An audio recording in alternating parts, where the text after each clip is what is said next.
Hi, Kuya. Isang Pilipinong nakaraos sa mga kahirapan. Nakaraos siya, guys. Ano to, sushi? Balik kami mamaya, Kuya, ha? Bili kami sushi. Yung sushi yung bibili namin, hindi ikaw. Kuya, ano nga yung province mo tsaka yung name mo? Mike Largo, Saan ka na sa atin? Quezon Province. See you later. Okay, see you.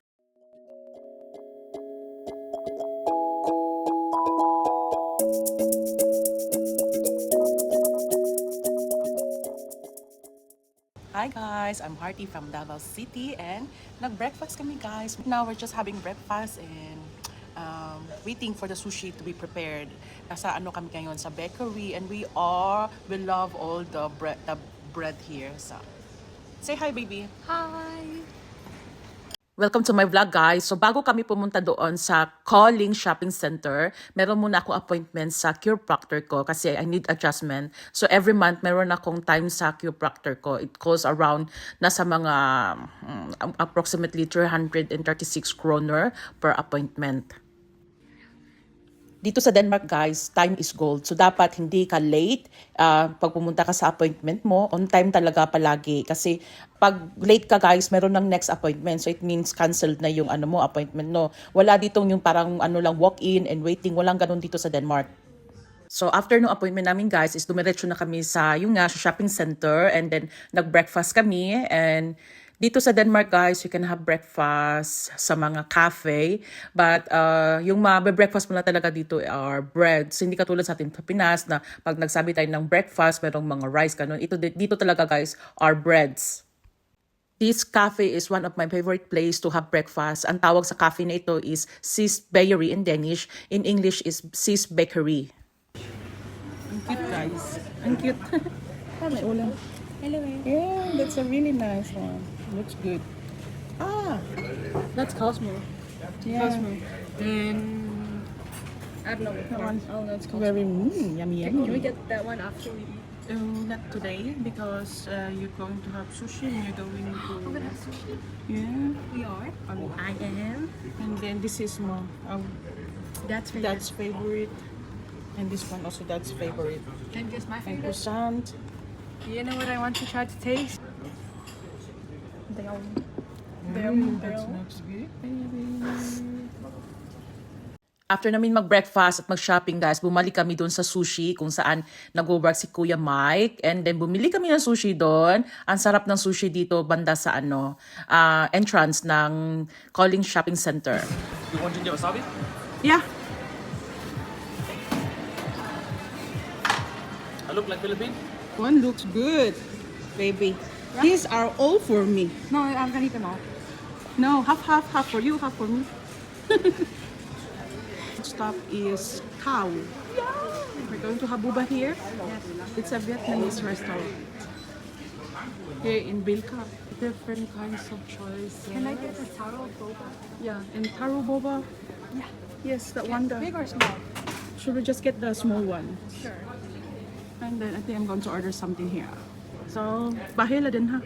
You like it? Yeah, shrimp chips guys. That's the owner guys. Yeah. I do it aya po din ha? Hey. Nay. Hey. Vietnamese. Yeah. Yalewa vlog. Good. Got. I have. Hello. So, kinain namin yung sushi dito guys while waiting for our food.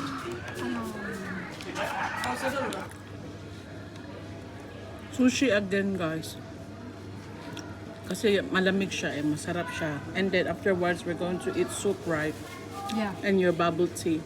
Yeah.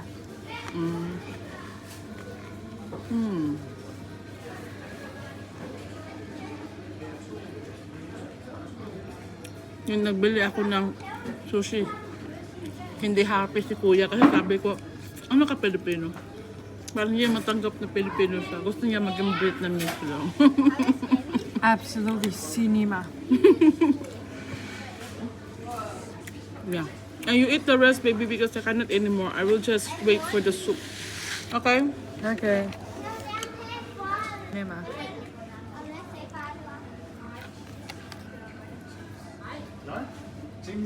Buba.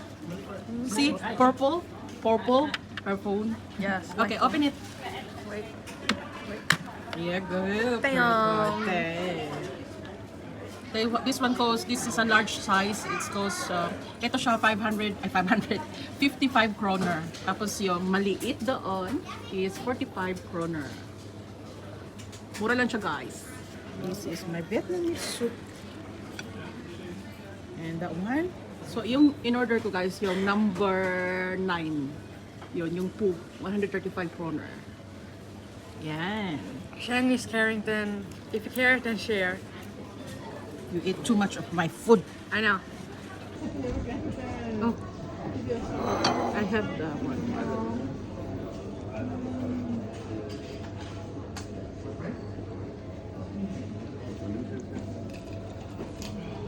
So guys, tapos na kaming mag-food trip. We're done with our food trip. Yes. Yeah. Kaya sahuran kasi guys. So, food trip muna.